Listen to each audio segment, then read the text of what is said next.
Muy bien. Ah, muy buenas tardes a todos. Nuevamente nos reencontramos en el día de hoy en las actividades académicas de profesores republicanos y Asociación Civil Río Paraná, a quien una vez más agradecemos en la persona de sus integrantes, Ana y Alberto Coan, la labor y el apoyo que nos están dando en todo este desarrollo que venimos haciendo este año, que fue bastante, Alberto, bastante difuso, ¿no? Bastante activo. Y Hemos, afortunadamente así fue, Guillermo. Muy, eh, muy productivo. Así que es bueno eso y vamos a seguir dándole fuerza a todo esto. Bueno, hoy tenemos un tema que escapa un poco a los temas de realidad estrictamente política, pero ante todo vamos a esperar un minuto que vayan entrando. Ya entró la gente de Zárate. Gerardo, ahí entró Ana de Matías de Zárate. Vino especialmente a oírte a vos, así que ojo. Este, bueno, Hola. yo, yo soy Guillermo Misraji, profesor Guillermo Misraji, conductor de Profesores Republicanos, y para los que no me conocen, y la reunión de hoy, que es sobre el aporte solidario extraordinario, ley 27.605, va a estar a cargo de dos grandes profesores republicanos y grandes profesores en general. Uno de ellos es Gerardo Vega, que es contador, tiene una diplomatura en Derecho Constitucional, es miembro de la Asociación Internacional de Derecho Público, profesor en diferentes cátedras, pero también está, digamos, en una cátedra de un doctorado en Derecho Tributario y Mercantil de la Universidad de San Carlos de Guatemala, que está en un acuerdo con la Universidad de Sevilla.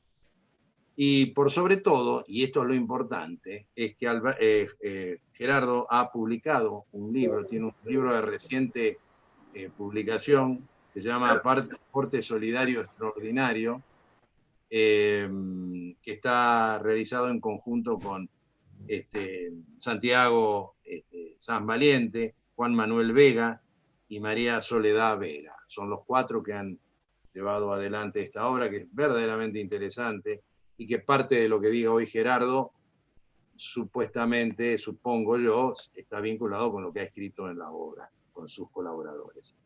Y por el otro lado, lo tenemos también al gran profesor Marcelo Castro Giovanni, que quiero aclarar una cosa, además de ser profesor, es fundador de Profesores Republicanos, de Profesores Republicanos, es profesor especializado en Derecho Mercantil y Tributario. Perdón, Guillermo, te quedaste Realmente, sin imagen. bueno, sí, se va solo esto, ¿qué te puedo decir? Sí, ahí se fue. Es profesor de Derecho Mercantil y especializado en Derecho Tributario, gran profesor de la Universidad de Buenos Aires, es colaborador en la universidad, en los posgrados de la Universidad de San Andrés, así que también vamos a recibir de él y vamos a disfrutar de él sus opiniones que siempre son tan agudas. Agradezco profundamente a la Asociación Civil Río Paraná por su colaboración permanente. Quiero destacar cómo va a ser esto hoy, que va a ser distinto a las modalidades que se fueron dando hasta ahora. Esto va a estar dividido en 4 módulos que van a durar aproximadamente 15 minutos, donde Marcelo Castro Giovanni va a dar una introducción y después va a entrar Gerardo Vega a modo de tema de fondo. Y vamos a abrir a preguntas. Estábamos viendo si lo abríamos después de cada módulo y eso va a distorsionar un poco. Vamos a abrir a preguntas una vez que terminen los 4 módulos, las preguntas que ustedes quieran realizarle a los expositores. Y lo que les pido una vez más es que la pregunta sea concreta, si no es muy difícil extraer la pregunta de la opinión de ustedes, que es muy valiosa siempre, pero si tengo que reducir la pregunta a todo lo que ustedes escriben es muy difícil y nos lleva mucho tiempo. Y a veces, lamentablemente, fallo y me tengo que omitirla. Y el otro tema que les pido, una vez más, como siempre, es que silenciemos los micrófonos a partir del el inicio de los disertantes de hoy. Por favor, eso sí, porque se oyen ruidos, no quiero cada rato pedirles por favor, o que Alberto Coan pida por favor que lo silencien. Nada más, ya estamos a las 16:36 del día de hoy, y bueno, le damos la palabra a los disertantes, agradeciéndole, también Gerardo Vega es profesor republicano de la primera hora, y agradeciéndole a los dos este momento que va a ser muy importante y muy actual. Gracias, y bueno, la tribuna es de ustedes, señores. Buenas tardes a todos. Buenas tardes, Guillermo. Estoy teniendo un pequeño problema técnico, por favor, un segundo de paciencia, porque se me fue la imagen. No sé por qué. No sé si ustedes me ven. No, vemos la foto. Ven la foto, porque se trabó esto. Ahí te vemos un dedo y te vemos dado vuelta. Ahora ahí estamos, bien. Ahí estamos. Ahí estamos. Bueno, ahora sí, buenas tardes a todos. Sí. ¿Qué? Adelante, Guillermo. Nada, absolutamente nada. Bueno. Entonces sí, saludo a todos, buenas tardes, bienvenidos y muchas gracias por participar. Nos vamos a referir hoy al análisis de este llamado aporte solidario, extraordinario, para ayudar a morigerar los efectos de la pandemia, que tiene un título tan presuntuoso y cuya naturaleza jurídica pareciera que es indubitable, pero que hay como una vacilación de la autoridad pública al calificarlo, no calificarlo como impuesto automáticamente en su nomenclatura, aparecer después con una resolución que interpreta que esto no es un impuesto, como contestación a las críticas masivas de los especialistas, en que tratándose de un impuesto había serios reparos constitucionales, habría doble imposición en algunos casos, habría confiscatoriedad en otros, o posibilidades de una laxa confiscatoriedad, problemas con la razonabilidad. Entonces, apresuradamente, la misma Secretaría de Hacienda, después de haber sacado su resolución 15, saca su resolución 22, ahí nomás, aclarando que, reexaminando la cuestión, no, esto en realidad que dijimos que era un impuesto, no era un impuesto, es un ingreso no tributario. Paralelamente se vuelve a dar de narices con la información pública que leemos en los diarios, los discursos presidenciales y de otros funcionarios, diciendo que van a hacer denuncias en lo penal tributario para quienes no paguen el impuesto, cuando acaban de decir que no es un impuesto. Entonces, es como un poco vacilante la calificación que se le está dando desde la propia autoridad pública, aunque indudablemente quienes estudiamos la cuestión no nos cabe duda de que se trata de un impuesto. En realidad tenemos esta presentación hacia el contribuyente, que ya hiere de alguna manera y complica unas cuantas cosas. Son muchas las cuestiones observables. Coincido con el pensamiento de que hay más una cuestión de golpe de efecto político con los altruistas fines o los utópicos fines de la figura o del establecimiento de la figura. Pareciera que esto da más un golpe de efecto en el público que lo que realmente se ha invertido en redactar un texto legal claro, un decreto reglamentario del que se esperaba solucionar algunas de las cuestiones difusas en la ley y no lo hizo, y una resolución general de AFIP que no tiene ningún tipo de mejora sobre este campo de batalla que ya antes de terminar de esbozarse ya se presenta con este impuesto. Como esta charla va a tener varios ejes, yo hago esta breve introducción, llamo la atención sobre la parafernalia que se desarrolla para un nombre tan rimbombante, cuando en realidad pudieron haberle puesto perfectamente impuesto a tal cosa y punto. No obstante, no se ahorraron las críticas de que esto era un impuesto y traía una serie de problemas, y entonces nos apresuramos a decir, no, pero no era un impuesto. Y si no era un impuesto, entonces, ¿cómo me vas a hacer una denuncia por la ley penal tributaria, ¿no? Y mucho menos, facultar a la FIP a que presuma en algunos casos el dolo de quienes, por un nuevo concepto de nacionalidad, más que de residencia fiscal, desvinculados desde cuanto haga que estén desde su residencia fiscal en la Argentina, van a tener que ser perseguidos para cobrarles este aporte solidario.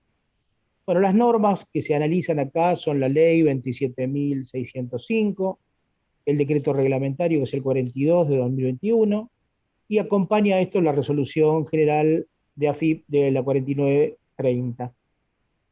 ¿Cuál ha sido la finalidad? Recaudar fondos, dicen, para paliar los efectos de la pandemia COVID-19. Acá hay un destino específico, que está en el artículo 7 de la ley. Se habla de destino a la salud 20%, otros destinos 80%. El artículo 75, cabe recordar, inciso 3 de la Constitución Nacional, permite establecer estas asignaciones específicas. Pero además acá se presenta también una colisión que desde ya dejó sembrada la inquietud, que seguramente Gerardo nos va a poder responder mejor, porque ha estudiado este tema y acaba de escribir un extenso trabajo sobre esto.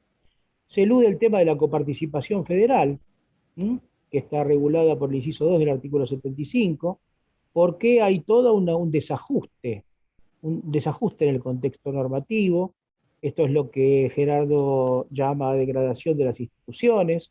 En realidad, que aquel esquema tributario que aprendimos en Derecho Constitucional Tributario se fue desnaturalizando ya sobre fin de siglo, cuando apareció la ley de impuestos internos. Bueno, y toda la evolución que todos conocemos posterior hasta llegar a nuestra ley de coparticipación, con lo que estamos en deuda todavía, aquella promesa de nos juntaremos y haremos una nueva ley, y en el medio la Constitución del 94, que ya coloca el sistema dentro de un rango constitucional que antes no tenía. Entonces, allí tenemos ya un tema de degradación de las instituciones al que el doctor Vega hace buena referencia. Hay una disociación entre las normas y la realidad, precisamente por este mismo tema. Se llega tarde a la pandemia, no se cumplen los objetivos, no está claro que se puedan cumplir, no está claro que sean los objetivos. Se han violado algunas pautas legislativas en cuanto a la sanción de la ley. Además hay una característica ideológica que ya señalé, sobre la que no quisiera sobreabundar, pero está claro que se ha querido dar una imagen de algo que termina siendo otra cosa, que se trata efectivamente de un impuesto, y el temor de que este impuesto sea algo permanente, por más que podría no serlo, podría ser un impuesto extraordinario, ¿no? Esta cuestión de solidaridad, que no es tal, porque es obligatorio, como todo impuesto, el contribuyente no puede decir, no, no lo pago. Solidario es cuando contribuyo si quiero contribuir y soy solidario, si no quiero no contribuyo. Bueno, de alguna forma se alteran otros principios, el principio de buena fe, la confianza legítima, hay una mayor disociación entre administrador y administrado. El régimen jurídico, como dije, no es muy claro, tiene disposiciones muy inconsistentes, y el doctor Vega nos va a saber explicar mejor cómo afectan, que yo creo que afectan, los principios de legalidad, razonabilidad, igualdad, y aún el tema de la confiscatoriedad por vía de la violación a la razonabilidad y por otras vías también, ¿no?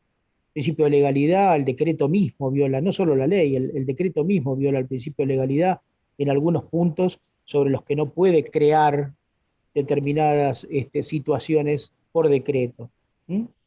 Esto nos muestra, nos desahucia también un poco al hecho de pagar, porque no es nada claro, y por otro lado hay un tema de ineptitud fiscal, es decir, se sigue cazando en el zoológico, en lenguaje coloquial, y esto también es una preocupación importante. Además de que estamos en un estado de emergencia, yo siempre le dedico un pequeño párrafo a la emergencia. Argentina es el único país donde el estado de emergencia o la emergencia como tal es una rama del derecho como el derecho civil, el derecho comercial, está el derecho, y ustedes van y hay bibliotecas sobre colección de la emergencia, la hemos tenido en el 2001, la hemos tenido a lo largo de los años en diferentes momentos, y se ha instalado como una rama permanente del derecho, como quien estudia el derecho de la integración, hasta el derecho de la moda es una rama del derecho actualmente. Bueno, ahora nosotros también tenemos, la emergencia es una emergencia que ocurre y no debe haber un andamiaje jurídico, una rama del derecho de estudio de la emergencia permanente, para aplicación permanente. Bueno, de modo que todas estas cuestiones van a ser seguramente tratadas en este primer módulo, con lo cual le voy a dar la palabra al doctor Vega para que abunde sobre estas cuestiones que nos va a ilustrar mucho mejor que lo que yo puedo decir. Bueno, buenas tardes a todos. Agradezco al grupo de profesores republicanos la oportunidad que me da de llegar a todos los miembros por este medio, y espero que sea útil lo que vayamos a decir o lo que surja del debate, porque creo que en definitiva es la finalidad de estos encuentros. Algo ya más o menos fue adelantando el doctor Castrogiovanni. Creo que para entender un poco por qué existe este impuesto, porque así lo vamos a denominar, pese a que después vamos a indagar un poco sobre la naturaleza jurídica de la figura, hay que ubicar este punto en el contexto que se viene dando en la Argentina, y yo me atrevo a decir, es una opinión personal que se puede compartir o no, que el 6 de septiembre de 1930, aquel golpe de Estado quebraba la institucionalidad en la Argentina, y que a partir de ahí lo único que uno ha advertido, incluso en la materia tributaria, pero en otras materias ha pasado algo medio parecido, es una degradación permanente de las instituciones como primera medida. La segunda cuestión es que hemos visto, primero allá con el impuesto interno a partir de la crisis del 90 en el siglo XIX, pero fundamentalmente la ley 11682 con el advenimiento de este impuesto a los réditos, que venía por un breve periodo, pero que está a punto de cumplir, se está acercando ya a los 90 años de vigencia, aunque le cambiaron el nombre en el camino para que no se viera tan largo su vigencia. La realidad es que esto lo que ha hecho es simplemente desapoderar a las provincias de una de las competencias tributarias más importantes, que como ingreso significa el impuesto a la renta en el marco de la imposición para los efectos de prestar los servicios que todo Estado debe prestar. Y esto indudablemente fue generando, con todos los mecanismos coparticipativos y el manejo que se hizo de la coparticipación federal, porque esta es otra de las degradaciones que hemos ido viviendo, y que incluso creo que se corona, este tema lo podemos coronar con el incumplimiento de esa cláusula transitoria de la Constitución Nacional, por la cual se debía dictar una ley de coparticipación federal. Esto es, en definitiva, un punto. Pero hay otro tema que uno viene advirtiendo y que se da en distintos ámbitos del quehacer cotidiano, y es la disociación permanente entre las normas que se sancionan o se dictan, según sea poder ejecutivo, legislativo o ejecutivo, y la verdadera realidad. Y en esto voy a dar dos ejemplos para que se vea claramente lo que es. Uno que es más bien de carácter tributario, se dio con el impuesto, el IVA, que cuando allá por los inicios de la década del 70 se comienza a estudiar esta imposición, se advierte claramente que era necesario que el sector primario de la economía fuera exento, porque era fundamentalmente exportador, salvo el caso de la ganadería, donde por el paladar argentino teníamos un gran consumo y la exportación porcentualmente era bastante reducida, y lo sigue siendo hoy. Oscila alrededor de entre el 15 y el 20% anualmente, depende cómo se dan las variables de consumo y producción y exportación. Pero en materia agrícola, en aquel entonces, el 65% de la exportación, de la producción granaria se exportaba. Y se consideró que por eso era una complejidad gravar el impuesto al valor agregado. Pasó el tiempo y allá por 1990 se modifica la ley de impuesto al valor agregado y se alcanza con el impuesto a la producción granaria. No suficiente con esto, se le agrega retenciones, y no las retenciones de exportación, sino retenciones en el IVA. Que esto llevó a que en una jornada latinoamericana de Cartagena, Eusebio González, un eximio tributarista fallecido español, dijo: no pensé que los argentinos tenían un sistema tributario de semejante locura. En definitiva, hoy se está exportando el 85%, más o menos 83%, de la producción granaria. Y esto significa que hoy el costo efectivo de controlar con toda la logística que ha implementado el fisco es más caro que lo que se recauda. Yo creo que si estamos en una empresa privada y yo tengo un administrador que viene y me dice que va a cobrar los incobrables, y cuando viene y me rinde cuenta me dice: cobré 5 millones de pesos. Qué bien. ¿Y cuánto te costó? 5 millones y medio. Bueno, presentame la renuncia, es un inútil. Bueno, esto ha hecho el fisco durante muchísimo tiempo, sus administradores fiscales. El otro tema es mucho más caro a los sentimientos, que es el tema de la triple instancia que se dio con el artículo 19 de la ley 24.463, que establecía la triple instancia para los reclamos jubilatorios. Cuando se hace esta ley, y acá se va a ver claramente lo que es la disociación, no se contempló la esperanza de vida, no se contempló la duración que tenían los procesos judiciales, y determinó que, como bien se decía por aquel entonces, esto era para que los jubilados, si llegaban a cobrar, cobraran post-mortem. Y efectivamente, vaya la paradoja, el caso Iskowicz, en la Corte, cuando falla, 10 meses antes, Iskowicz había fallecido. Es decir, esta falta de consideración de la realidad en las normas trae aparejado toda una serie de distorsiones que, precisamente, hago hincapié en esto porque se ve con mucha claridad en este impuesto la falta de realismo. Ya vamos a ir viendo. Perdón, Gerardo. ¿Sí? Perdón, Gerardo. Por favor, manténgase más cerca del micrófono. Hola, Si lo escuchamos, ahí sí. Bien.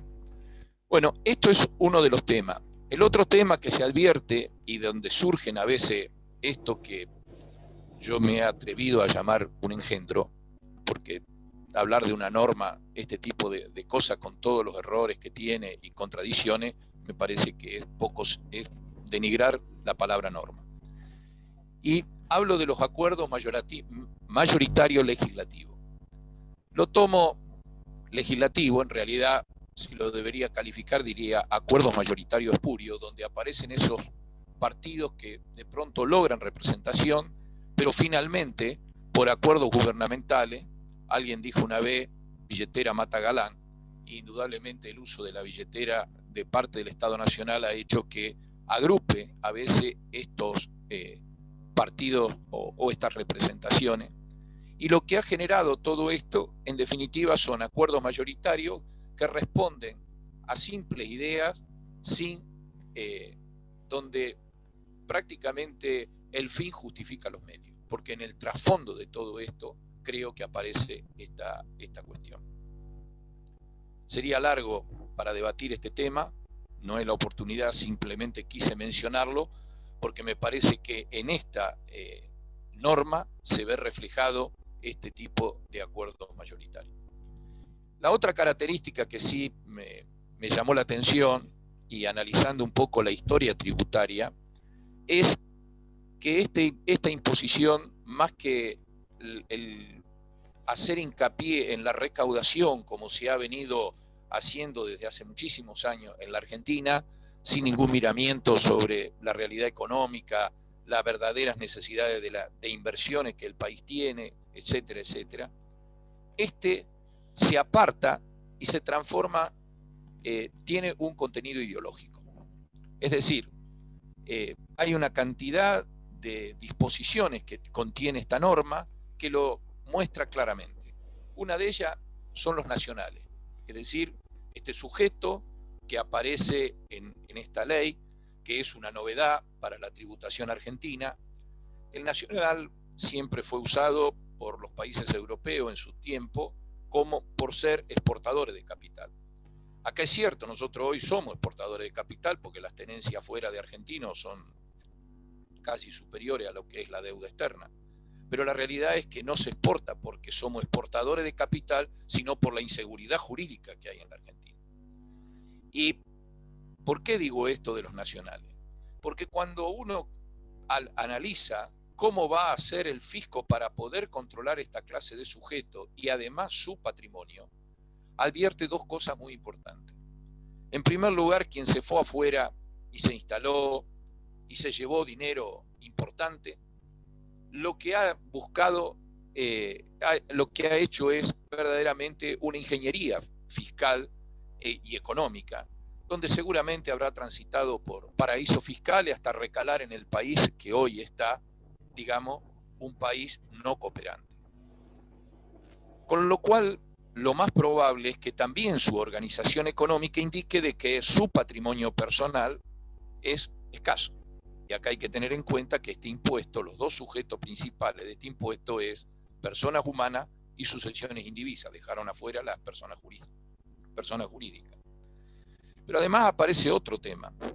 Estos nacionales están instalados ya de hace mucho tiempo, tienen bienes en el exterior, y esos bienes, la Argentina pretende a través de este impuesto ejercer una potestad tributaria en países no argentinos. Es decir, va por la potestad internacional. Un verdadero dislate desde el punto de vista jurídico y tributario, obviamente. Esto creo que son las dos cuestiones. Y finalmente, el hecho de que sea un país no cooperante, ya de por sí va a ser muy difícil que coopere precisamente en una circunstancia como esta. Con lo cual esto suena más a una suerte de vamos a buscar a todos aquellos que se llevaron el dinero afuera, porque esto lo hemos ya escuchado de algunos funcionarios que han hablado en estos términos. La otra cuestión es la diferencia de escala que se produce entre los bienes que están en el exterior y los bienes que están en la Argentina para los sujetos residentes acá en la Argentina. Y esto también un poco está de castigar a aquel que se ha llevado los capitales afuera. Y finalmente un tema que me parece también bastante complicado es la retroactividad de la residencia, porque esto indudablemente hace fundamentalmente a la seguridad jurídica, que creo que no es un tema menor, porque se está pretendiendo alcanzar personas que hoy ya puede ser que no sean contribuyentes. Pretender llevar retroactivo al 31 de diciembre del año 2019 la residencia, sin duda, mucha gente que se fue en el 2020, a la entrada de vigencia en la ley ya tenía consolidada su posición como residente del exterior. El otro aspecto que me parece importante, porque acá se habla de obtener fondos, y acá sí hago una crítica muy ácida a lo que es, y que lo califico, y se puede compartir o no lo que voy a decir, la ineptitud fiscal. La ineptitud de las administraciones tributarias en la Argentina realmente son muy importantes. Y digo esto porque en el mundo ha aparecido un fenómeno que se viene consolidando fundamentalmente en los últimos 5 o 6 años, que es lo que se llama la economía informal ilegal. Es decir, la economía que viene produciendo riqueza a partir de los llamados delitos de tráfico. Llámese el tráfico de narcóticos, el tráfico de armas, de personas, de órganos, de bienes, digamos, extraordinarios, en fin, incluso el tema de lo que se ha dado en denominar la famosa coima. Esto, para que más o menos se tenga una idea, voy a dar 2 o 3 cifras. Es la tercera economía del mundo, estamos hablando valores del 2019, está con un PBI de 8.4 billones de dólares. La presión tributaria estimada se habla de un 25%, el nivel de evasión estamos hablando a nivel mundial de 2.1 billones de dólares. Pero para que se tenga en concreto qué significa esto, el PBI de América Latina es 5.3 billones de dólares para el año 2019. Es decir, estamos hablando de una economía que es casi un 40, un 50% mayor que todo América Latina junto. Si se pudiera captar el 10% de esa eventual recaudación, tomando esa hipotética tasa del 25% de presión tributaria, estaríamos en 130 mil millones de dólares anuales de recaudación. Y esto, traducido en un plan a 5 años, sería la eliminación de la pobreza estructural de toda América Latina. Porque a veces cuando uno dice la cifra, son abstractas, pero cuando uno lo pone en concreto, por eso me tomé el trabajo de plantear este ejemplo. Y en términos de recaudación, estas mismas relaciones, a la Argentina le hubiese significado, tratando de controlar esto, por eso hablo de la ineptitud fiscal, un aumento de recaudación del 14,5% en dólares, tomando aproximadamente los 86 mil millones de dólares que arrojó a la cotización del último día del año 2019 la recaudación en la Argentina. Es decir, que acá se ve claramente de que vamos, por decir algo, por el cambio, digamos, el cambio en el sentido de plata chica, y no buscando realmente lo que se debe buscar como administración fiscal y como obligación que se tiene en ese sentido. Respecto del tema de la emergencia, que no es un tema que obviamente se puede dejar de lado porque este es un producto de la emergencia, bien lo dijo el doctor Castrogiovanni en el inicio, este ya es un estado que para la Argentina no hay un estado de excepción, sino es el estado normal, a tal punto que, como él decía, hay especialistas en derecho de emergencia. La realidad es que la Corte Interamericana, incluso en una resolución 1 del 2020, creo que fue 10 de abril del 2020, hizo mucho hincapié en la estructura que deben tener las medidas, no solo pensando en los vulnerables que menciona en esa resolución, sino también en el día después. Porque esta era la importancia que tenía cuando se empezaron a tomar todas las medidas. Y hoy estamos viendo lo que significa ese día después. Que además, a veces estas emergencias han sido mal utilizadas como práctica del Estado y que incluso ha contradicho lo que dice el artículo 27 de la Convención Americana, que me lo voy a permitir leer, dice, como justificación, porque se llega a eso, de actos que violan el derecho humanitario o normas imperativas de derecho internacional. Es decir, a través de la emergencia suele haber esta suerte de agravio o afectación de derechos que en algunos casos, lamentablemente, suelen tener efectos irreparables. No puedo dejar de mencionar, ya como último punto de esta primera parte, lo que hoy podríamos llegar a entender como la humanización del derecho tributario. El fallo García de la Corte, en su párrafo 15, hace específicamente hincapié en esta cuestión. Y dice, no es dable postular que el Estado actúe con una mirada humanista en ámbitos carentes de contenido económico inmediato y sea insensible al momento de definir su política fiscal. Y después agrega, es que en definitiva el sistema tributario no puede desentenderse del resto del ordenamiento jurídico y operar como un compartimiento estanco destinado a ser autosuficiente a cualquier precio, pues ello lo dejaría al margen de las mandas constitucionales. Y si vemos realmente muchas de las normativas tributarias, indudablemente la humanización no estaría de más contemplarla.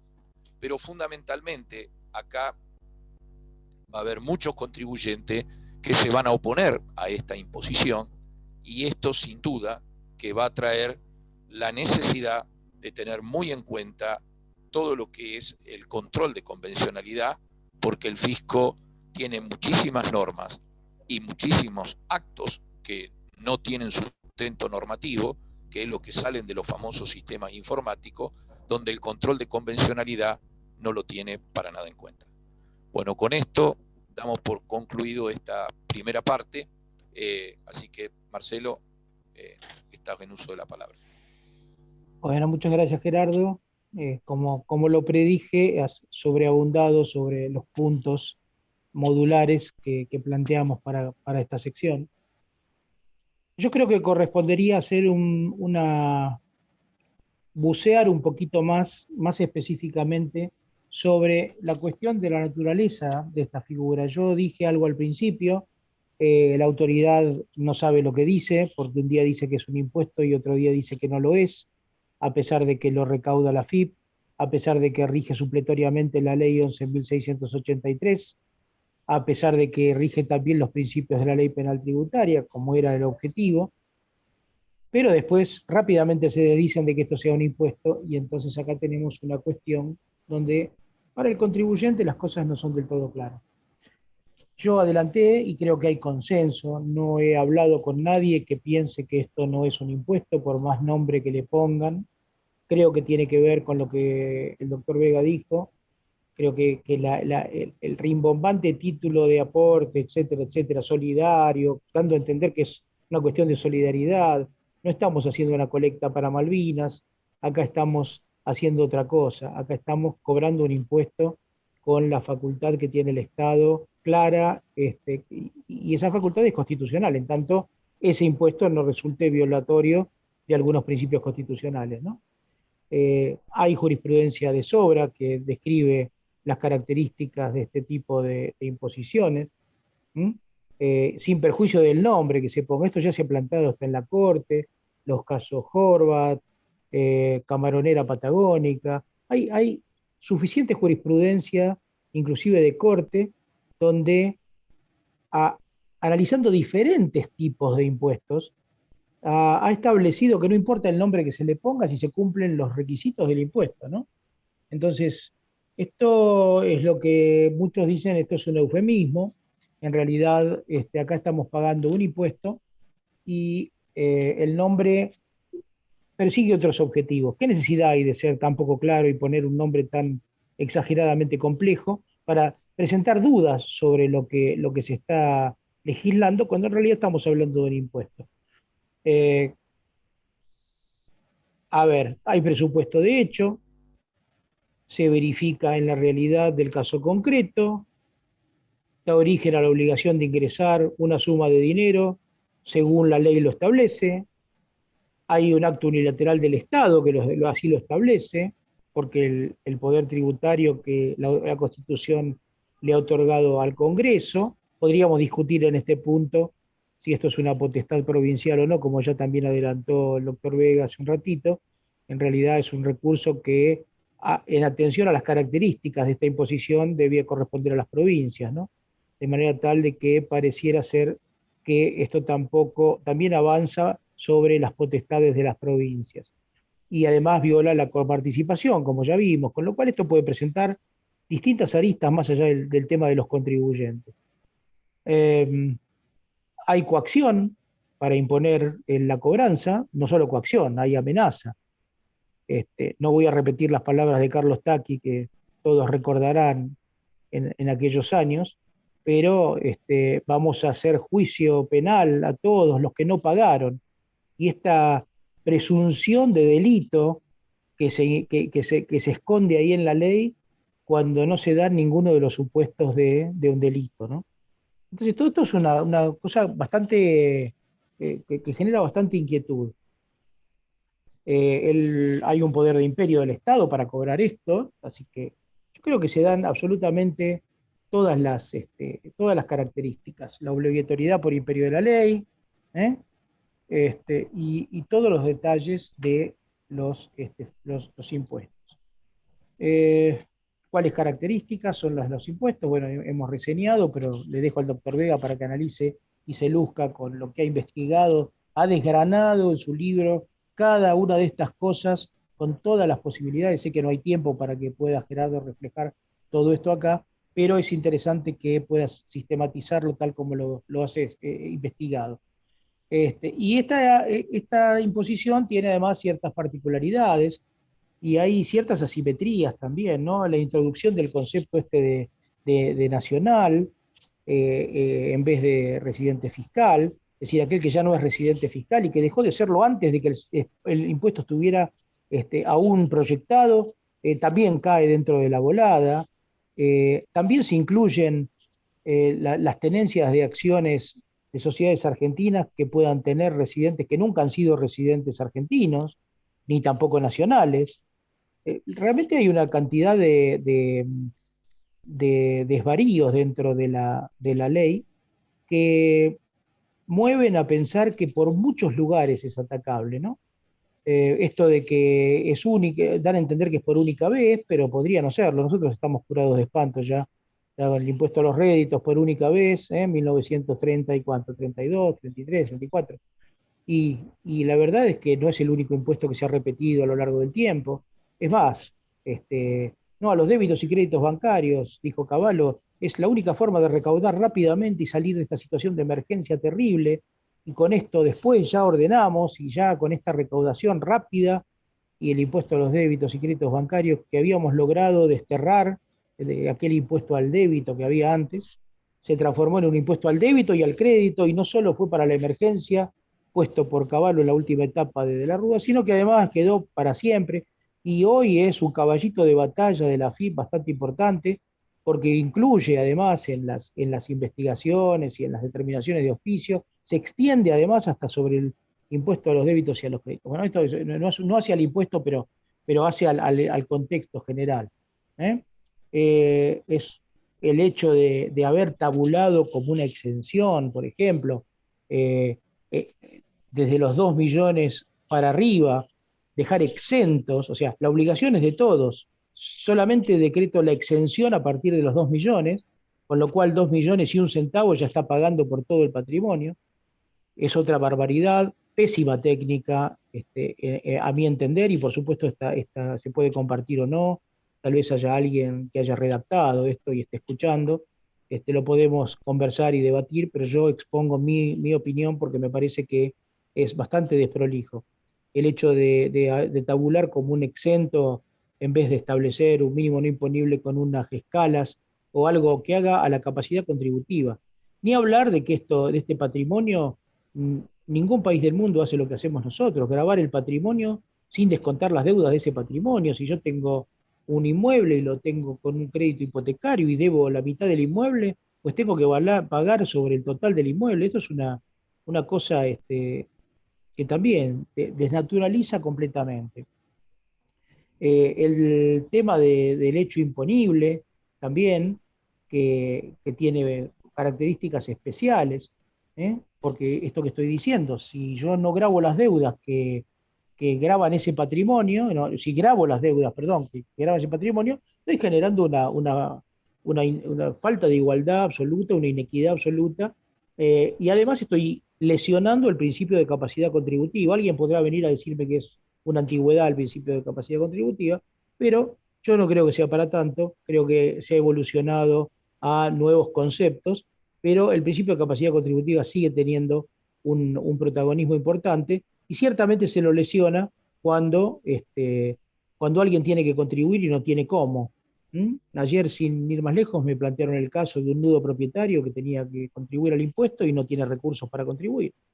Pero además es nudo propietario y le toca contribuir. Entonces, hay todo un desajuste que, por supuesto, no ha sido considerado. Ni hablar del tema de los bienes que no son de los sujetos que son sujetos pasivos del impuesto. Toda esta planificación que se ha hecho con trusts, y estas planificaciones legales que se hacen, el principio que muchos no quieren reconocer, de economía de opción, la posibilidad de decir, bueno, hago un trust, planifico mi sucesión, cuando son irrevocables, los aportes a estos trusts son irrevocables, es decir, el patrimonio no vuelve a quien lo ha aportado. Entonces, en esa situación grabar bienes que no son del sujeto pasivo, también, ¿no? Y esto además se da de narices con propios dictámenes de la AFIP, que ya por todos conocidos, hay un dictamen por allá por el 2013, que estableció que, bueno, no, que si el aporte ha sido irrevocable y ha salido del ejido del patrimonio, ¿cómo voy a grabar eso, no?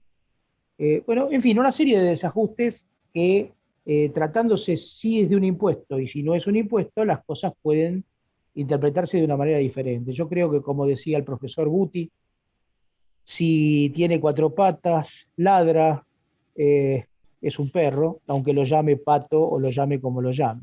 Esto, en mi mirada, es claramente un impuesto.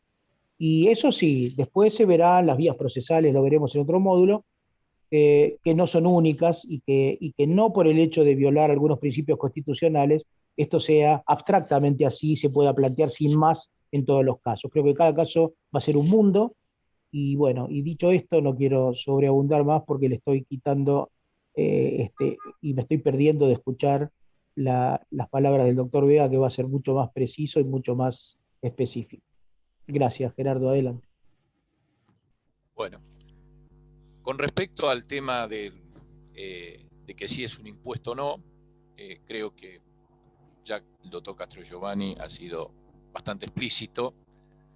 En general, el impuesto, cuando uno lo advierte, y así lo ha dicho la Corte, grande doctrinario como fue Yarach en su momento, tenemos que hay un sujeto, hay objeto, hay hechos imponibles, hay exenciones, hay alícuotas, pero fundamentalmente las imposiciones personales, y esta lo es, tiene una particularidad que es contener mínimos. Y esta precisamente lo tiene, con lo cual hasta en eso la característica del impuesto prácticamente es inevitable. Después hay algunas cuestiones que se fueron sucediendo, algunas están en la ley, algo ya mencionó el doctor Castrogiovanni, cuando habla de la supletoriedad, es decir, referirse a la ley 11683 es poco menos que decir estoy ante un impuesto. Pero más aún cuando uno dice me refiero a la ley penal tributaria. Y si me refiero a la ley penal tributaria, solamente el delito se comete, digamos, en cuanto a lo que es evasión, por tributo o por mediante algún ardid o engaño, y o sobre contribuciones de la seguridad social o aporte de la seguridad social. Más allá de la cuestión de retención, que no es, digamos, con lo que se relaciona acá. Con lo cual ya acá tenemos la primera cuestión, que el propio Estado, al dictar la norma, ya está indicando esta característica. Pero además hubo un dato que no es menor, que se trató de un dictamen de la Dirección Nacional Tributaria, que surge de una reunión que se hace el 10 de febrero del 2021 entre distintas representantes de entidades profesionales y tributarias, como la Asociación Argentina de Estudios Fiscales, los Consejos Profesionales de Ciencia Económica de Ciudad Autónoma de Buenos Aires, Federación Argentina de Colegios y de Consejo, donde precisamente ahí se le pregunta a los funcionarios de la Secretaría de Hacienda, y ahí se le pregunta respecto de las SAS si estaban integradas, digamos, si se consideraban sociedades en el marco de la Ley General de Sociedades. Y la respuesta fue de que sí se consideraban, porque la Ley General de Sociedades se aplicaba supletoriamente a la ley de SAS. Si hago el parangón con esta ley de aporte solidario extraordinario y la 11683 o la ley penal tributaria, indudablemente, porque son supletorias estas leyes, termina siendo un impuesto. Es decir, ya acá hay una primera manifestación del Estado, implícita, obviamente, pero que indudablemente sirve como un muy buen argumento si voy a discutir qué es un impuesto, sobre, digamos, si la discusión la centro en qué es un impuesto. Obviamente el otro, como dicen los abogados, a confesión de parte, relevo de prueba, fue la resolución 15-2021 que mencionó Castrogiovanni, donde dice que a través del artículo 7 de la citada ley 27.605 se dispuso que el producido del impuesto. Es decir, ahí lisa y llanamente reconoció el Estado el impuesto. Después, por supuesto, dándose cuenta de semejante error ante todas las manifestaciones doctrinarias que ya se iban pergeñando, dicta la resolución 22 y en esta dice, corresponde dejar sin efecto la resolución 15, como si lo que escribí con la mano lo voy a borrar con el codo, y proceder a la apertura de un nuevo concepto de ingreso no tributario, porque estaba referido tanto la 15 como la 22 a la clasificación que se le iba a dar a estos ingresos en el marco de la ley de presupuesto. Es decir, todo esto no hace más ni menos que reafirmar de que estamos frente al impuesto. Entrando ya en el análisis de la norma, que un poco ya adelantó el doctor Castrogiovanni, tenemos que esta imposición, tenemos sujetos titulares, que como dije, persona humana y sucesión indivisa, más allá después de las particularidades, como el tema de los nacionales, residente en el exterior, con bienes en la Argentina, y el responsable sustituto. Con respecto a los nacionales, un poco ya lo adelanté, estamos hablando de que hay una invasión, si se quiere, de potestad tributaria sobre otros países al pretender gravar, por considerar que el nacional es un sujeto alcanzado, bienes que en realidad están alcanzados o están grabados o esa persona paga en el exterior. Con lo cual acá, indudablemente, por las otras razones que dijimos, las dificultades y todo lo demás, quizás es un problema grave, pero atenuado precisamente por la imposibilidad probablemente que se presente en la práctica de poder controlar esto. El otro aspecto es el residente en el exterior con bienes en la Argentina. Y acá hay que analizar cada caso en particular, porque lo que hay que tener en cuenta es qué ubicación tienen los bienes en el exterior. Porque ahí entra a jugar algo que es muy importante, que son los convenios de... ¿Hola? Los convenios de doble imposición, donde incluso en algunos de ellos hay exenciones. Como los convenios de doble imposición son una norma, son un tratado, en última instancia son de jerarquía superior a la ley, por lo tanto debe contemplarse previo, o mejor dicho, en el análisis debe contemplarse y indudablemente si hubiera algún tipo de exención o atenuación, indudablemente podría llegar a aplicarse. Y el otro tema que me parece que merece destacarse en materia subjetiva es el responsable sustituto. La ley dijo que aquellos residentes en el exterior que tienen bienes en la Argentina deberán hacer sus presentaciones a través del responsable sustituto, que como sabemos es una persona que hace la administración y a la vez cumple con las obligaciones tributarias en reemplazo del residente del exterior. Sin embargo, el decreto aparece la novedad de que pretende de que se unifique el responsable sustituto. Otra vez más, estamos ante este famoso contenido ideológico del que se puede hacer, porque indudablemente la unión de los bienes en cabeza de los distintos responsables sustitutos probablemente de que finalmente esté alcanzado por el aporte solidario y extraordinario o que incluso aumente la escala en la cual estaría ubicado si estuvieran distribuidos en distintos sujetos. Con lo cual acá creo que por la responsabilidad que tienen los responsables sustitutos, responsabilidad subjetiva, creo que es un tema que obviamente habrá que analizarlo en cada caso, pero me parece que ahí hay argumentos más que suficientes para hacer un cuestionamiento respecto de esta pretendida unificación, más allá de la ilegalidad que significa modificar una ley a través de un decreto cuando esa ley va a producir consecuencias materiales por un incremento en materia tributaria. Con respecto al tema de los TRAS y el fideicomiso, la ley tiene una particularidad en su redacción, porque dice tras y fideicomiso, como si fueran dos figuras distintas. Y la realidad que cuando uno hace el análisis, se encuentra, en primer lugar, de que el TRAS, y así incluso está dicho en alguna convención internacional, es lo que se llama fideicomiso para la habla hispana. Es decir, son sinónimos.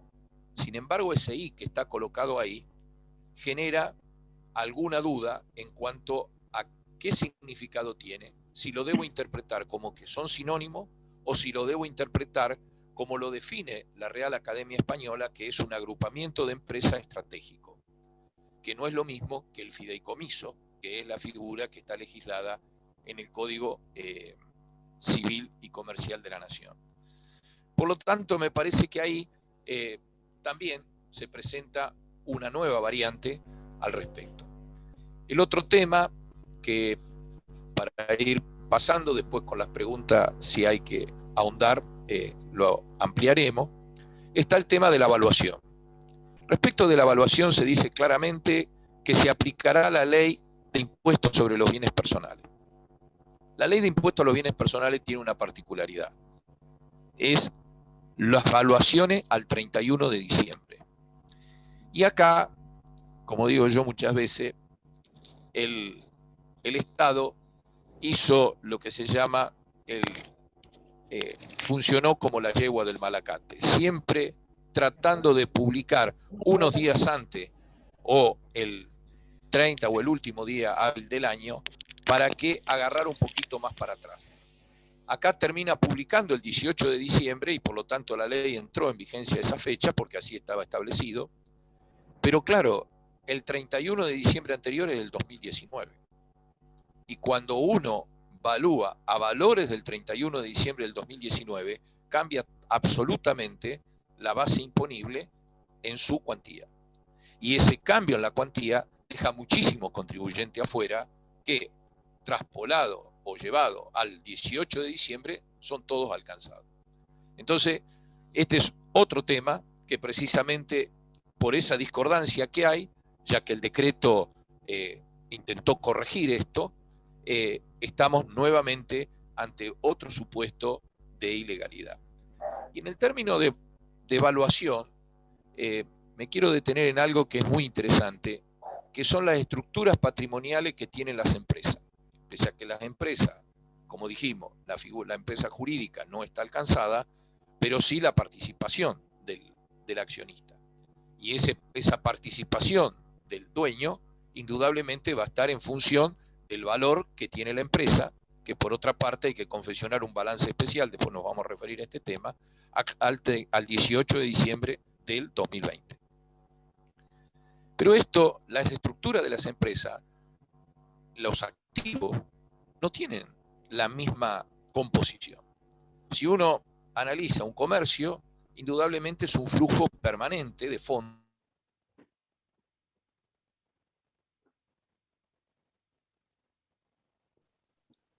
Se ha ido la voz, Gerardo, se ha ido la voz de tu...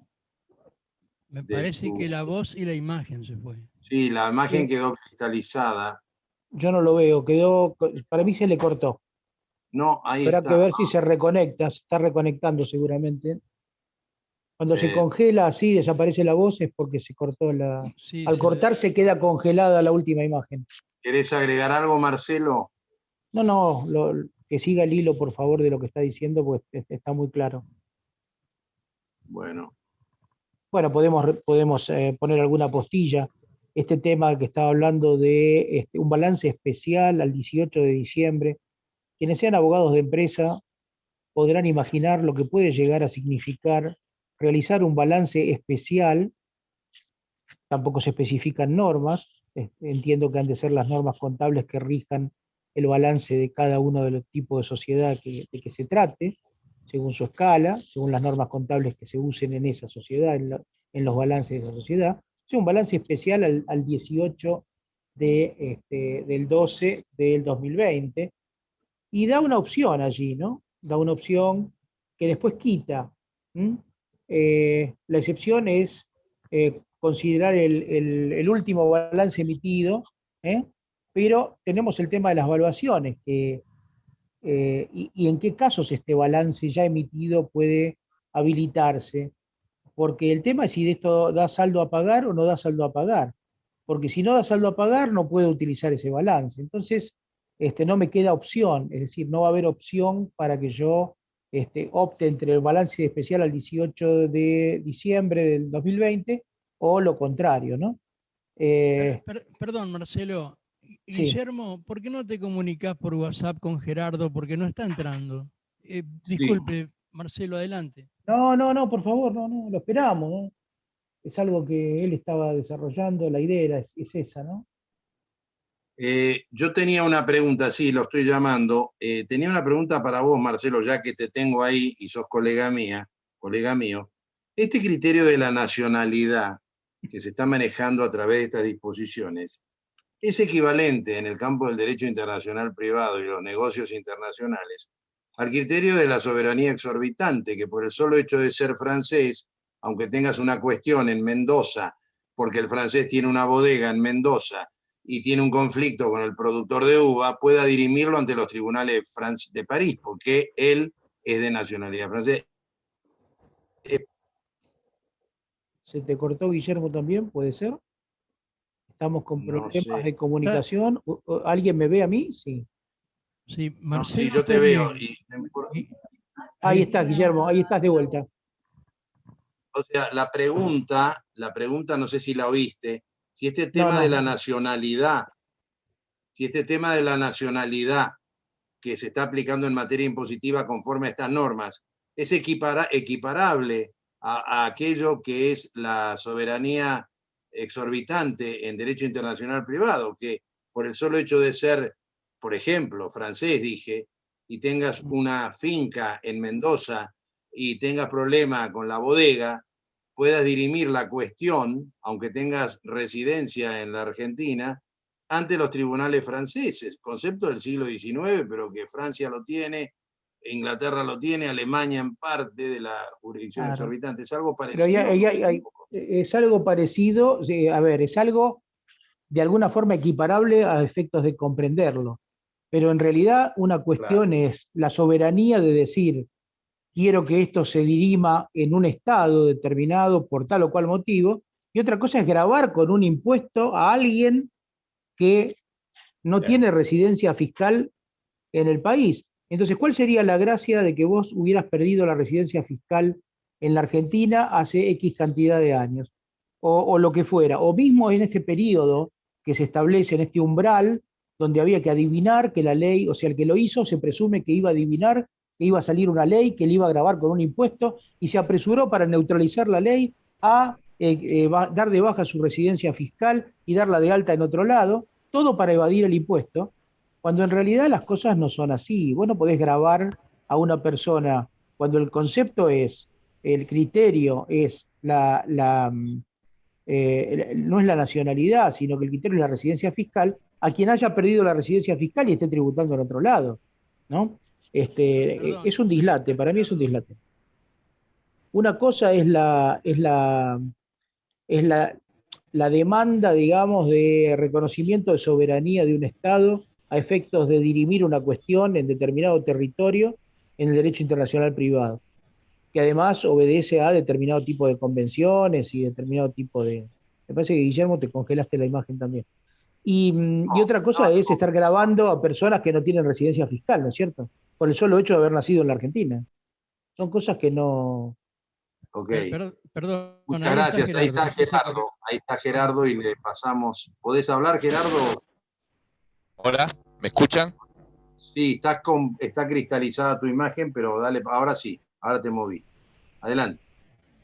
Bueno, yo quedé con el tema de la estructura patrimonial. No sé si vos, Marcelo, hablaste algo sobre el tema. Si no, no. Hice una referencia a la dicotomía esta entre el balance del 18 de diciembre o el último balance, salvo que el tema de las pérdidas no permitiera usar ese balance. No avancé mucho más que eso, así que podés, estaba esperando que te explayaras un poco. Bien, lo que decía de la estructura patrimonial, había es decir, está el caso de los comercios, los servicios, que es un flujo permanente, mientras que hay otras empresas que tienen un proceso largo para obtener renta. El ejemplo, las forestales, olivares, las mineras, algunas reorganizaciones industriales, incluso también agropecuaria. ¿Esto qué es lo que trae aparejado? Que muchas veces lo que hay es una renta que se va generando y que se va acumulando, pero que no tiene disponibilidad. Y me parece que esto no es un tema menor, porque puede llegar al punto de encontrarse con la imposibilidad de pago por la inexistencia de fondos. Esto me ha llevado a indagar en lo que es la capacidad contributiva, y uno, cuando hace el análisis de la capacidad contributiva, encuentra distintas aristas.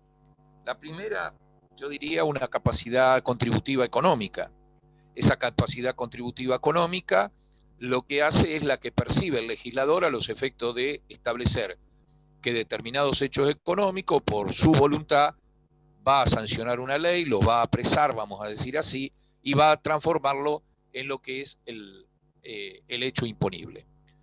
Pero después hay otra, que es la capacidad contributiva financiera, es decir, la posibilidad de poder pagar el impuesto que se determina. Y esto está encadenado con lo que es la renta líquida y realizada, mientras que una renta devengada, como el ejemplo de la forestal, la minera o todas estas que maduran en el largo plazo, sin duda se van a encontrar con este tipo de dificultades. Otra dificultad que aparece en este sentido y que merece destacarse son las prohibiciones de distribución que se han generado a través de distintos regímenes que hemos visto que se han sancionado incluso durante el 2020, como es el tema de los APS, el tema de la moratoria, incluso restricciones desde el punto de vista de banco, es decir, Banco Nación tiene por costumbre decir de que no se deben distribuir utilidades en tanto y en cuanto se otorgue algún tipo de crédito que precisamente le han puesto ese tipo de exigencia. Respecto y para ir cerrando un poco este tema de la imposición, en materia de confiscatoriedad debe tenerse en cuenta tres aspectos.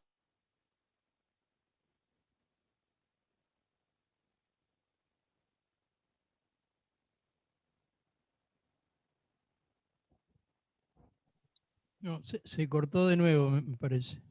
Me parece que sí, porque se le congeló la... Sí, se le congeló. Qué lástima, qué lástima.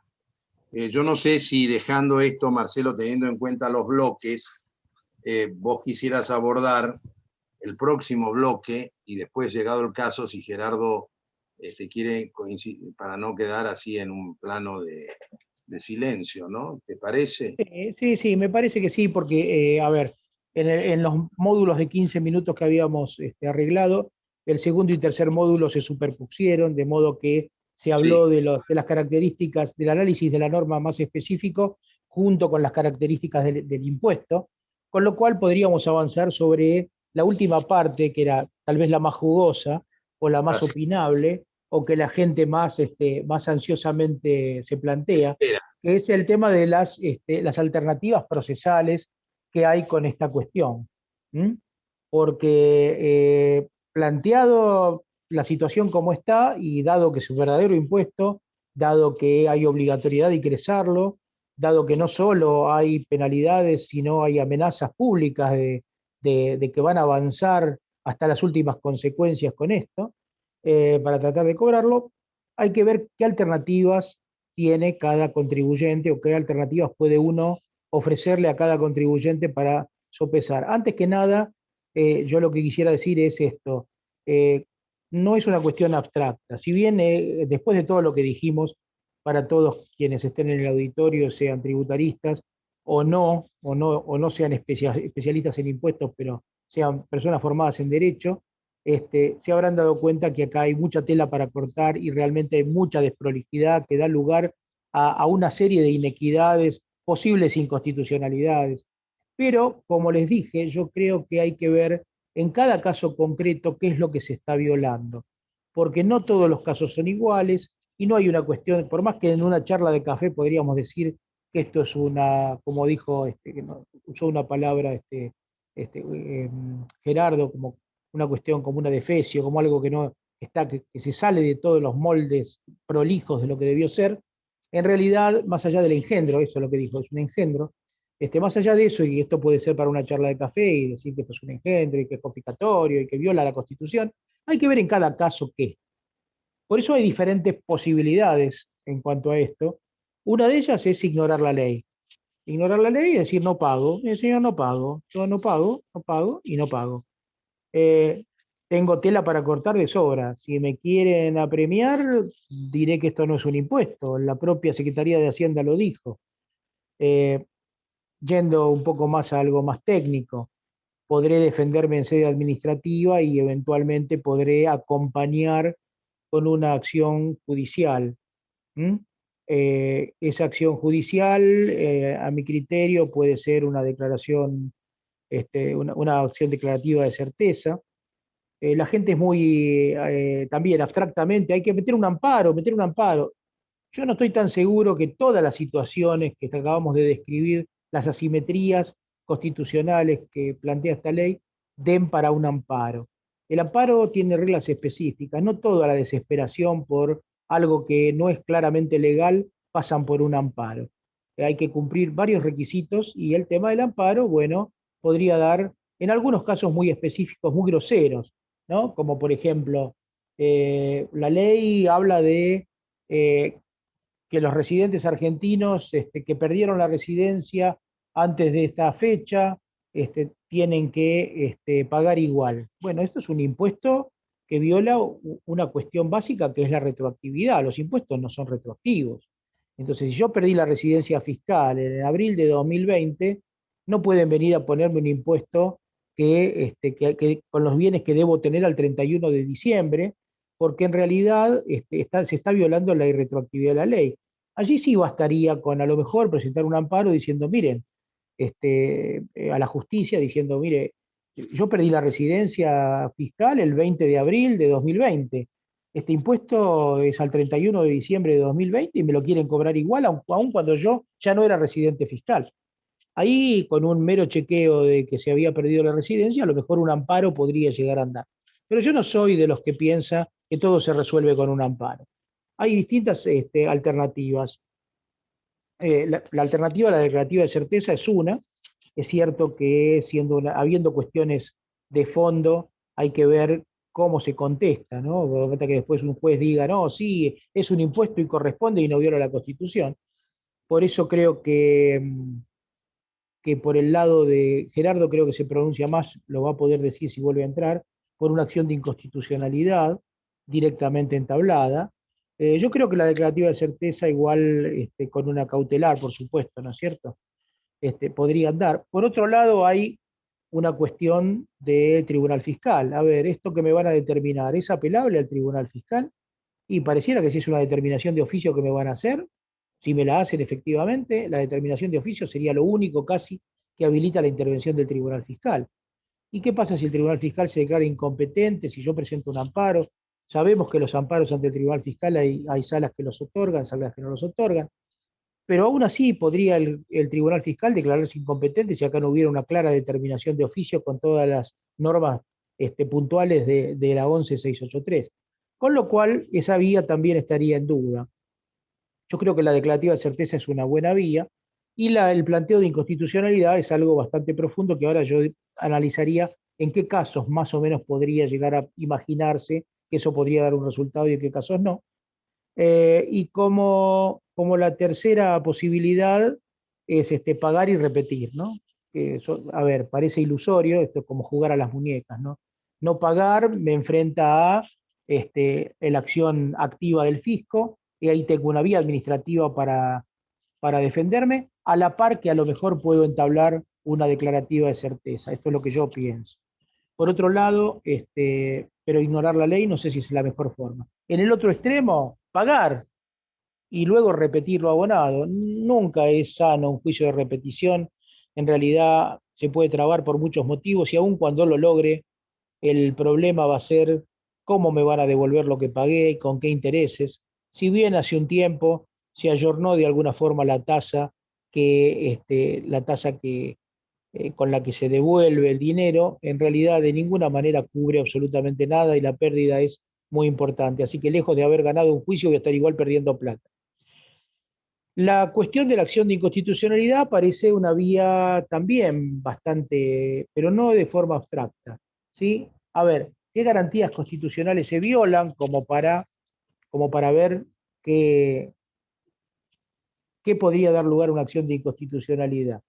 Esto de no establecer un mínimo no imponible y de establecer esta técnica que hasta los 200 millones, a partir de los 200 millones para arriba, quedamos exentos, nos coloca en una situación en la cual si alguien tiene 1.950.000, por ejemplo, o 990.000, no paga nada. Y el que tiene 2.010.000, 2.005.000 pesos, va a pagar un 2% sobre los 2 millones. Es una barbaridad para una diferencia como esta. No se establece una escala, sí se establecen alícuotas de escala, pero no se establece, un mínimo no imponible que permita una cobranza razonable del impuesto. ¿Mm? Así que esto puede dar lugar a una cuestión constitucional, la igualdad de la ley también. ¿Mm? El tema de la doble imposición también es un atentado constitucional. Eh, Bienes personales también grava el patrimonio. Las escalas que hay son confiscatorias ya de por sí. Se puede llegar hasta el 7,5% de los bienes que además no producen frutos adecuados al impuesto. Quien tenga esto y venga pagando bienes personales desde hace unos años y ahora tenga que pagar este impuesto, no ha podido generar nunca una renta ni de lejos parecida a lo que ha pagado de impuestos. O sea, que ha pagado más de impuesto que la renta que podía haber sacado en el mejor de los casos, ¿no? Eh, entonces, las alícuotas se van muy bien. La renta, los inmuebles no van a generar una renta del tamaño de las alícuotas y especialmente si se suma la doble imposición. Bienes personales y se le agrega esto, porque no es que uno se subsume en otro. Y cuando yo digo, ¿cuánto? Está bien, eran unos 2 excelentes inmuebles, 5 excelentes inmuebles, tuve una renta maravillosa, cobré unos alquileres fantásticos y pagué más de impuestos que lo que cobré de alquileres, con todo lo que eso implica, ¿no? Por otro lado. Después, el tema de la retroactividad, que ya lo dijimos también, y hay que ver también en el tema de la confiscatoriedad, que es una palabra que está muy de moda, estamos muy acostumbrados a los atropellos del fisco, y entonces todo es confiscatorio, todo es confiscatorio.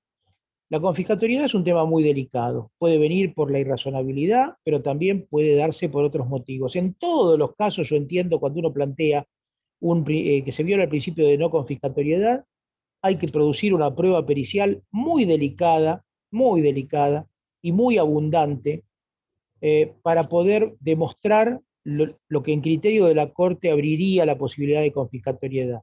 Todo el mundo menciona el caso Candy, que no es un caso idéntico a estos, pero de todas maneras hay varios antecedentes de la Corte y hay que probar esa confiscatoriedad y en estos casos definitivamente ahí sí el amparo no sirve a mi criterio, que pueden o no compartir otros profesionales de alto nivel, que no es la vía adecuada para plantear esto, hay que plantear una pericia muy seria. Veamos algunos casos donde se planteó la confiscatoriedad, donde la pericia no fue acabadamente completa. Después está el tema del ajuste por inflación también. Hay una serie de cuestiones que pueden conspirar para que el tema de la confiscatoriedad, hola Gerardo, aún planteado pueda prosperar, ¿no? Bueno, no quiero quitarle tiempo, Gerardo, una introducción a los aspectos procesales, Gerardo, como habíamos quedado, para no irnos de tiempo tampoco, ¿no? Tenemos unos minutos más, Gerardo, para poder ir redondeando lo que estabas hablando. No hay preguntas, hay reflexiones, si les parece. Una de Marta Nercellas, nuestra penalista de profesores republicanos, que dice las normas penales no pueden aplicarse analógicamente, así que si no es alguno de los objetos que taxativamente menciona la ley penal, no puede amenazarse con denuncias. Esto lo dice Marta Nercellas. Y bueno, Gerardo, vamos, te dejamos. adhiero plenamente a lo que dice Marta y a la presunción que me hice referencia antes, a la presunción de dolo y de configuración de un delito tributario por el solo hecho de haberse dado de baja en la residencia fiscal mucho antes de que el impuesto aparezca, ¿no? Claro, claro. Bueno, Gerardo. Dos cuestiones finales para redondear. Una hablaba de la confiscatoriedad, y la confiscatoriedad, hablábamos de la capacidad contributiva, de una capacidad contributiva económica, de una financiera y de una potencial como es a futuro en función de estas empresas que van madurando su inversión y van acumulando renta. Respecto de la confiscatoriedad, creo que hay que distinguir si lo que ha sido la trayectoria de la jurisprudencia de la Corte entre el pronunciamiento ante un tributo único, que es donde ha ido planteando la confiscatoriedad, ha admitido la confiscatoriedad a la Corte, y en algunos casos lo hizo también cuando ha habido algún adicional de impuesto. En el ejemplo más típico es que se daba en el impuesto inmobiliario, no en materia de superposición de potestades, es decir, lo que vulgarmente se conoce como confiscatoriedad múltiple. En esto merece destacarse el dictamen del Procurador de la Nación, Becerra, en el caso Gómez de Álzaga, donde hace una excelente apreciación de lo que significa la multiplicidad y que debería ser admitida. Sin embargo, la Corte en ese mismo fallo no lo admitió. El otro punto que me parece que vale la pena destacar es la importancia que tiene el informe de aseguramiento que está establecido en la Resolución Técnica 37 de la Federación Argentina.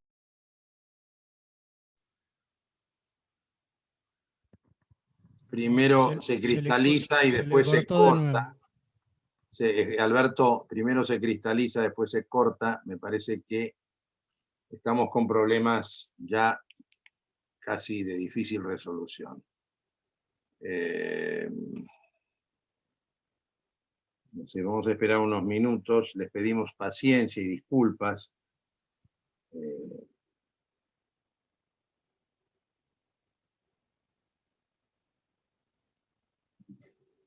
Siempre sin imagen, dice, porque así se no.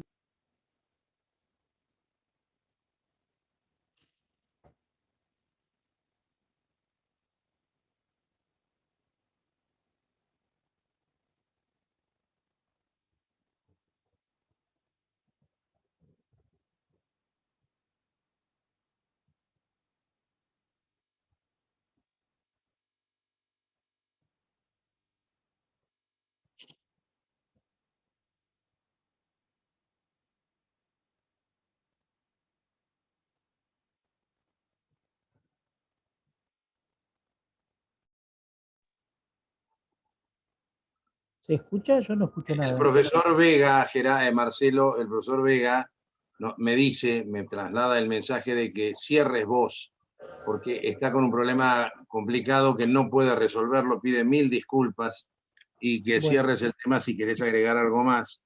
Bueno, quisiera responder porque en el medio estuve viendo el chat y tengo allí un mensaje de la doctora Telias. Muchas gracias por participar, Sara. La verdad que es un honor que vengas a escuchar lo que uno pueda decir. Es una tributarista de nota, sumamente preparada y cuyos criterios son realmente muy, muy especiales y muy compartidos, pero siempre tiene esa chispa. Yo no sé cuándo vos entraste, pero me está preguntando porque me está comentando que el caso Horvat, con respecto al tema de ahorro obligatorio, es plenamente aplicable a este caso. Con respecto, hablamos de la naturaleza del impuesto, de que no sé si algunos recuerdan de hace muchos años el tema del ahorro obligatorio, que también se le negó carácter impositivo y la Corte terminó decidiendo, claro, mucho tiempo después, como siempre, que acá había un impuesto. Ese por lo menos a un pedacito se devolvió, algunos tuvieron la suerte. Pero bueno, sí, Sara, contesto a esto. Yo tal vez no sé cuándo entraste, pero cuando yo hablé al principio, cuando yo presenté el tema, dije que la Corte, y hablé de Camaronera, y antes de Camaronera hablé de Horvath. Y todavía lo que estaba, o sea, adhiero plenamente a lo que decís, no esperaba menos de tu comentario, y pienso igual. Dije además que para diferentes tipos de impuestos, en caso de Camaronera era derechos de exportación, en el caso Horvath era ahorro obligatorio, y así sucesivamente hubo varios casos en los cuales no importa cuál fuera el impuesto, sino que las características del impuesto están patentes en la ley que no los llama impuestos o que pretende que no lo sean. Con lo cual, sí, el caso Horvath lo mencionamos y viene muy bien que lo digas. No, no, disculpas, nada de que disculpar, dice disculpas, entré unos minutos después. No, simplemente era por si yo no había sido todo claro, porque a Horvath lo mencioné muy por encima y me detuve un poquito más en Camaronera, pero sí, son distintos impuestos que la Corte les ha quitado el disfraz de otra cosa y ha dicho, aquí hay un impuesto, no importa si es un derecho de exportación, no importa si es un ahorro obligatorio, no importa si es lo que es, pero esto es un impuesto. Y gracias por tu observación, la verdad que es un lujo que vengas a escuchar lo que nosotros tenemos para decir. Bueno, muy bien. Gracias, doctora Telias, en nombre de profesores republicanos, tenerla entre nosotros. Esperemos que siga coparticipando con nosotros en los próximos encuentros. Creo, Alberto, y gracias, Marcelo, y gracias, Gerardo, aunque no nos debe estar oyendo ni viendo, por haber abordado este tema, ¿no? Lástima el fraccionamiento de la imagen y de la voz, pero bueno, creo que podemos dar por terminado, salvo que haya alguna pregunta más que quieran hacer los participantes. Con mucho gusto la pasamos a Marcelo Castro Giovanni. De lo contrario, nos despedimos. Daniel Dubín me está diciendo algo que también dijimos, ¿no? El principio de capacidad contributiva, hoy por hoy, está considerado de una manera diferente de como fue considerado históricamente. Y también yo hice una referencia, Daniel, a eso, pero más allá de eso yo creo que es un complemento, digamos que cuando se viola groseramente la capacidad contributiva, dos personas prácticamente con la misma situación se ven afectadas, una con un impuesto carísimo y otra con nada. Me parece que allí, por más que sea un concepto político en el día de hoy, me parece que tiene algún peso. Eh, Diría que puesto en la balanza es una hoja más que se le agrega arriba de la balanza del verdulero a todas las cuestiones que hemos objetado sobre todo esto. Pero sí, sí, tal como Daniel dice, el principio de capacidad contributiva hoy ha perdido aquella magia con la que lo tratábamos antes como para ser definitorio de la cuestión de un impuesto, ¿no? Acá yo no había visto lo de Daniel, porque no me aparece a mí en el chat esta inquietud que te planteó a vos. Pero acá estoy viendo al principio, que no es una pregunta, pero ya que estamos ya ahí cerrando, Néstor González dice, hay una distorsión, Marcelo dice, tributaria muy grave, que pocos advierten. Lo que tributan las empresas por sus ganancias no es dinero del empleador, es dinero de su personal, ¿no? Pero no ha tenido un buen abogado para reclamarlo. Los republicanos deben corregir la distorsión. Bueno, es una reflexión más por el lado de lo político, basada en una cuestión técnica, que también no deja de ser opinable, ¿no? Pero sí. Digamos que, a ver, el avance injustificado del Estado avasallando derechos, claramente, más allá de que, como digo, no debe tomarse de manera abstracta, puede que en algún caso esto no sea confiscatorio, pero termina siendo agua por otros costados, genera una rebeldía por parte del contribuyente cansado. Muchas notas periodísticas que se han visto estos días hablan de que el contribuyente está harto, cansado, y la verdad es que sí, porque todos los días hay una vuelta de tuerca a ver qué más se puede sacar, y no importa si es inconstitucional, después que se dirima, no importa si tiene doble imposición, después que se dirima, y realmente la gente, el contribuyente se harta, esto es verdad. Por eso se generan estas reflexiones, que no digo que no pueda tener razón, pero están embebidas más de una cuestión más política política me refiero a que no es técnicamente de una cuestión del impuesto, de falencia del impuesto, ¿no? En particular, por lo menos del impuesto que estamos tratando hoy. Bueno, gracias a todos. Alberto, damos por cerrada la sesión, si te parece. Gracias a Asociación Civil Río Paraná. Nos encontramos en la próxima, ya van a estar enterados en los próximos días. Buenas tardes, buen fin de semana y bueno, hasta la próxima. Chau, chau. Y gracias a los expositores. Adiós a Gracias. todos. Gracias, Marta, por estar. Un lujo los participantes que tenemos, que han venido a escuchar. Muchísimo, muchísimo, sí, claro que sí. Claro que Muchas sí. gracias a todos.